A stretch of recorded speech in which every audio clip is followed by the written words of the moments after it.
Tutaanza na familia ili waweze kunena maneno kuhusu baba yao, na tutaanza niwaite wote, Pastor Gloria and your children. Mtakuja nyinyi wote hapa pamoja. I know you are a very good team. Ili mje msimame wote hapa pamoja, na kila mmoja, tukianza na mama yetu ndiye ataanza kusoma tribute yake towards her husband, na Mungu awatie nguvu. I think we use that together.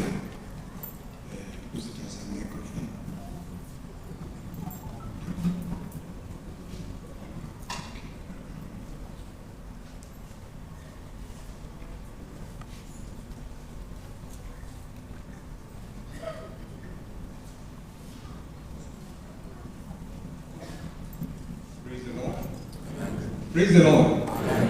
Let us see happy faces. We are here to celebrate the bishop. We are here to bury him. To begin, my name is Richard Karanja, Rebay. I am a son to the bishop, the only physical son, but one of the many spiritual sons. And I'm very proud to say that. Bishop was a happy man. We are here to celebrate his life. We are not mourning. So let me see smiles from all of you, please. This is his family, his beautiful family. All protocols allowed. I will allow you to let me introduce them to you, and they will give you your tributes individually. We will begin with our youngest. This is our most hardworking individual in the family. She is the busy bee. All of you who admired Bishop's practicality, his sense of keeping time, hiyo iko na huyu.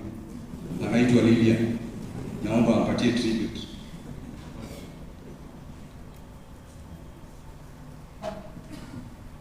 Hi Excellency, members of the Office of the Spouse of the Deputy President, senior spiritual fathers in Kenya, the leadership of Victory Center, all members of clergy, government representatives, ladies and gentlemen, all protocol observed, good morning. Allow me to go straight and read what is in the tribute. Dad was a very loving and warm father, but also a firm disciplinarian. My siblings and I have vivid memories of how he disciplined us. We knew we were in trouble if he called us by our first names with his signature American accent. It was triple trouble if he called all three of us in our birth order: Victoria, Richard, Lillian. We would quickly run to him and stand still, holding our breath, and then he would take his time like he hadn't even noticed us. Dad had mastered the power of uncomfortable silence. After an awkward stretch of silence, he would ask very slowly, "What did you do?" And this was a trick question. We didn't know which of our several mischiefs Dad was aware of.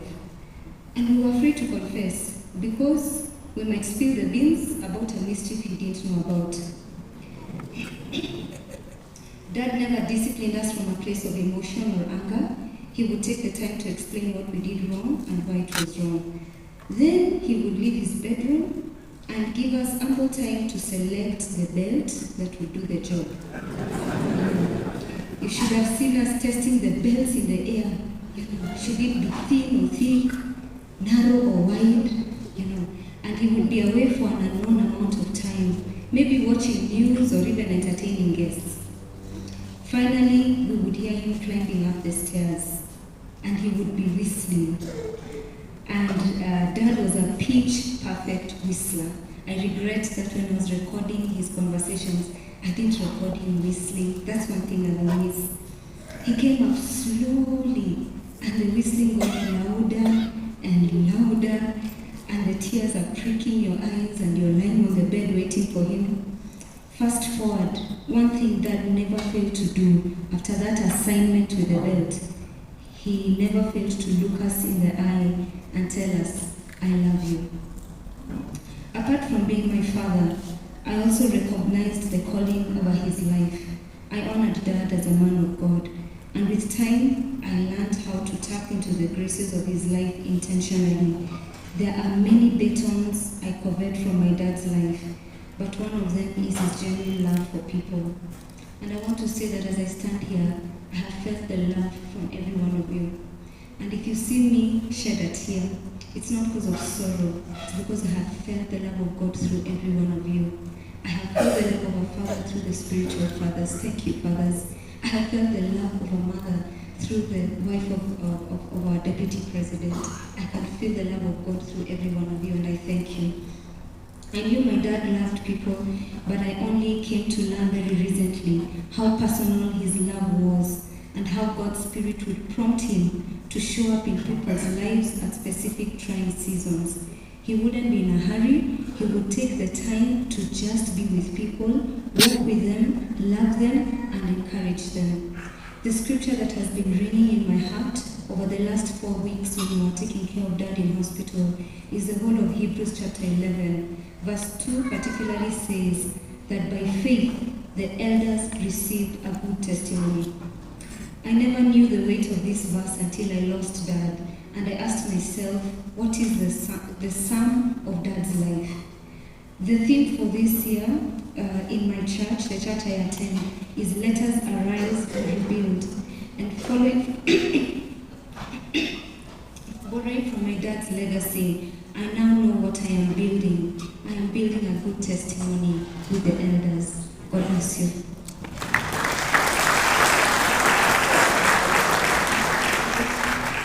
Praise the Lord.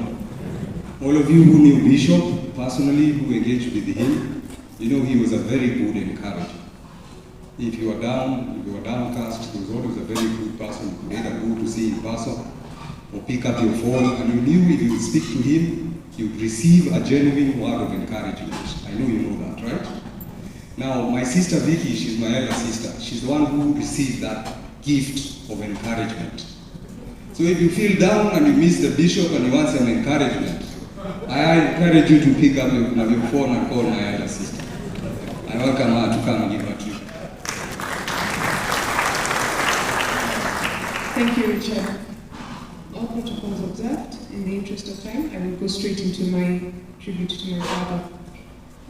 My loving dad, fun sense of humor, and sharpest dresser. I will always appreciate your gentleness. You corrected me with keen tenderness. Dad, they say that children do what they see. I remember us waiting outside of the church, service after service, late into the afternoon, as you listened and talked to the washirika. Sometimes it seemed to take so long.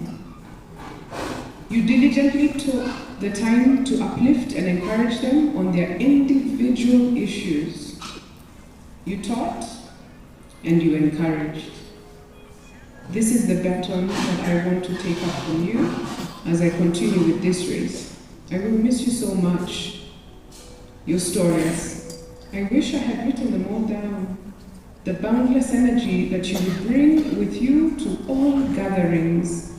The smile that came so easily, that lit up your entire face. That laugh that filled a room, and your prayers before sunrise. You taught me that God answers prayers through people. You always sought to be that person that God would use. You gave with no reserve. And what a life you lived because of trusting God and taking Him at His word. My prayer is, even as this mighty general, this mighty oak tree falls, Christian soldiers as numerous as many seeds will rise to take up and continue where he left off. God bless you all.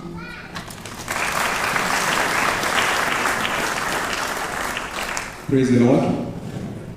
Again, the bishop was a strong man. He would take what you would share with him and think about it. He had a lot of time to reflect and to really concentrate and to really listen to you. A lot of that he got from my mom. My mom is a perfect listener and a perfect spiritual warrior. And she taught that to my dad. I watched her teach my dad to pray.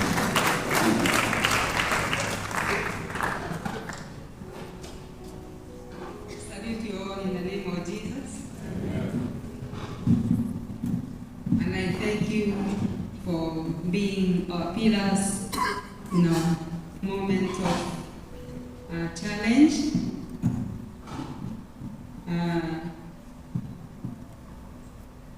And we understand that he's only sleeping. And if he had a chance to come back, he would say no.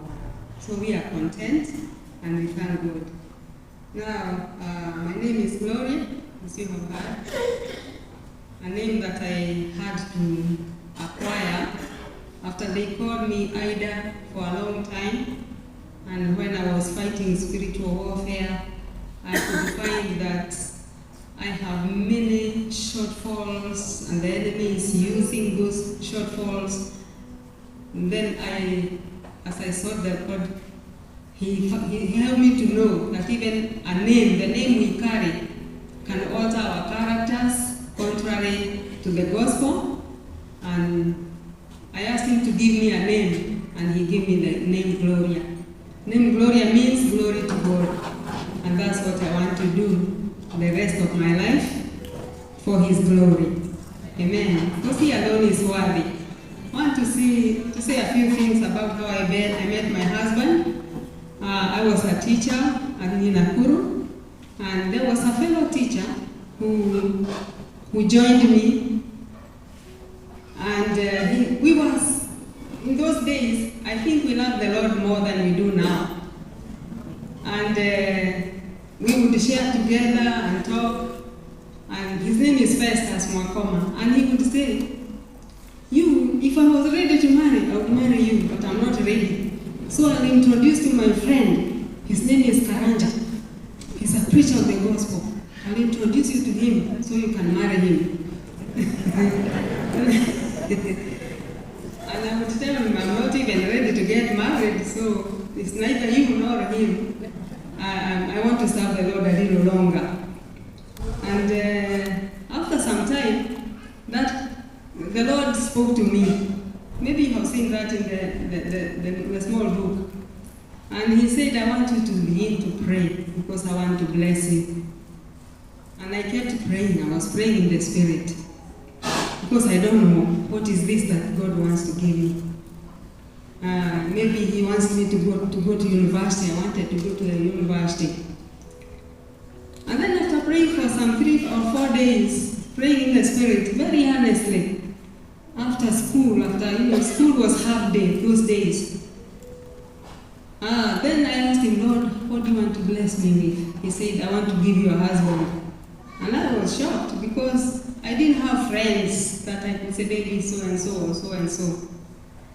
And after some time, this friend came to visit the teacher, came to visit Festus Mwakoma, where we were teaching. And the Lord had told me that day, we were fasting and we were praying so that the school children would also know the Lord. And that day, we went to pray at his house. And then that day, the Lord said, today you will see him. You will see the man I'm giving you.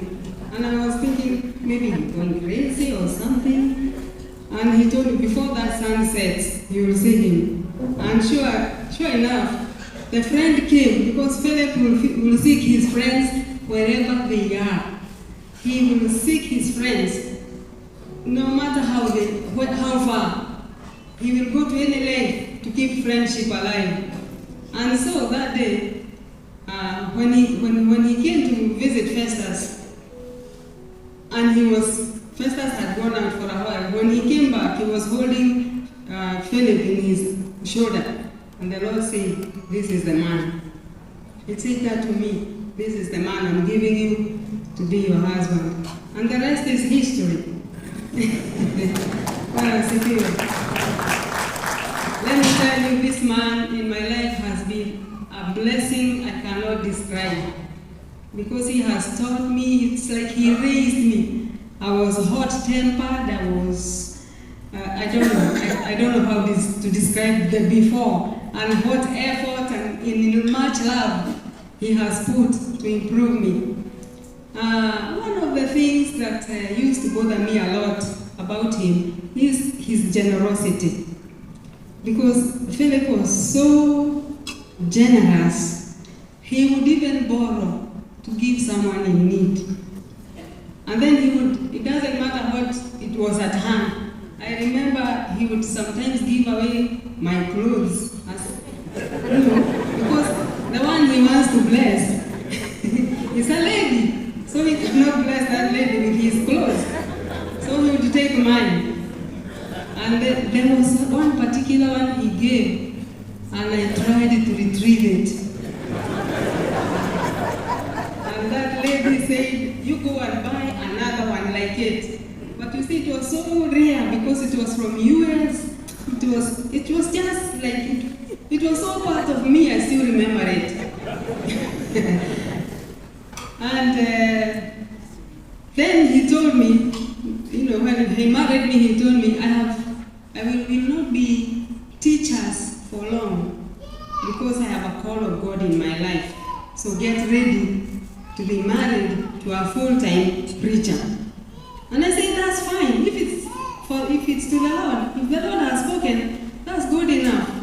So after we got a baby, Vicky was about 1 month old, our eldest. I heard him crying in the bedroom. And I woke up. I said, Daddy, why are you crying? Why are you crying? He didn't say, but when he woke up, when he stopped, he showered and he took a letter. He was drafting a certain letter and he took it to the teacher's office. And later he told me, the Lord has called me to full-time ministry, as I told you, and I have to go. I told him, I release you. Go and serve the Lord. The Lord is sovereign. And he has been a preacher since. And the Lord blessed him. The Lord opened doors. There was a little struggle after answering that call of God, because in those days, the teacher, if you are employed as a teacher, you'd get, they would pay for your house rent, but if you are married, they won't pay for you. The husband is the one who would be paid. So there was much struggle with nitty-gritty and the struggles of ministry, but the Lord came through for us in ways we cannot describe. And I will miss him, but I'm asking the Lord, as he has said in his word that he is husband of the widow. Now I'm married to the Lord. And I don't think I will need too much sympathy. Even in the house, as you people have been praying, there is peace in my heart. And I really want to thank you, each of you who have been praying. And I know the Bible says, peace I give unto you, not as the world gives. So his peace will stay with me. Those who are with me in the house are encouraging me. They are telling me, eat, don't do this. I'm reminding them, I am strong. The Lord has strengthened me. So rejoice. Amen. God bless you all for every effort you have put to help us and to stand with us. May the Lord bless you abundantly. Thank you.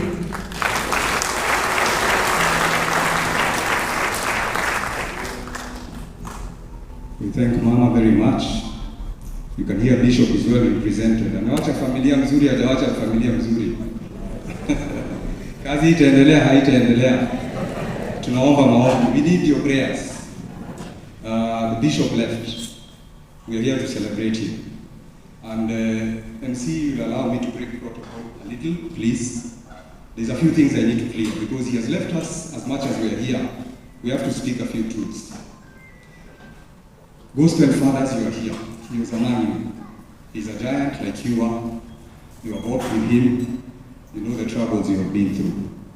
But I will say something as a family that I have not even discussed with my family in depth. The bishop died, he left us no will. He did not leave a will. But we are a small family, we have no issues. We will have no fights. I would advise this, our fathers who are before us, please, where possible, leave instructions, even how your ministries will be dealt with. Mama is here, she has been left at home, she has been left a ministry, instructions are not clear. Please, I request you to stand with my mother, because everything that belongs to that man, including his ministry, will be received by her. I request that you stand with her, you help her navigate this area we have not navigated before. Please do not leave us. Please give your sons directions. Sons of these fathers, my colleagues, my peers, I request you, take interest in our fathers' ministries. Take time to find out what our fathers are doing. Find out where their interests are. Find out where their properties are. I'm sorry that I'm deviating, but it is something that needs to be said. Right? Yes. We are together. Now, back to the matters at hand. Again, I would say my name is Richard Karanja, Ndomo. I'm a son to the bishop, and I'm happy that you're all here. I'm thankful that you have come to mourn with him, and I will begin to give my tribute as a son. It is hard for me to speak. What can I say about such a great man? He was a man larger than life. He was my father, he was my inspiration, he was my hero, he was my pastor, he was my leader, he was my best friend. He was my best friend. And he was an inspiration to me. I have lost so much. He was always there for us as a family. He made sure that we got all the leadership we deserved, be it spiritual, be it fatherly or financial. He was always forward-looking and had a knack, he had an eye for seeing one's potential for growth. And he had a will to maximize on your potential. In short, he will never let you fail, and he will not let you give up on yourself. He will always encourage you. He will always push you forward and nudge you forward very gently. He taught me the art of overlooking other people's fault. Even when they were apparent, he taught me, son, learn to forgive. You need to walk with people, and when you need to walk with them in a distance, you need to be able to have a gift to forgive and to move on. So in honor of this great man, today, I will ask each one of us, go through your heart, look at somebody you have a grudge with or somebody you hold something against, and in the honor of this great man, find some forgiveness in your heart and forgive somebody today. Amen? Be blessed and remember this great man.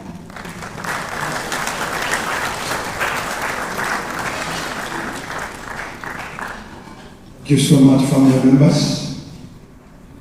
And at the same time, Bishop Karanja had written a book, a very good book. It's called Faith of Our Fathers. And at least, if you want to have a copy, it's somewhere outside. It's going to 700 shillings, and it's good for the memory.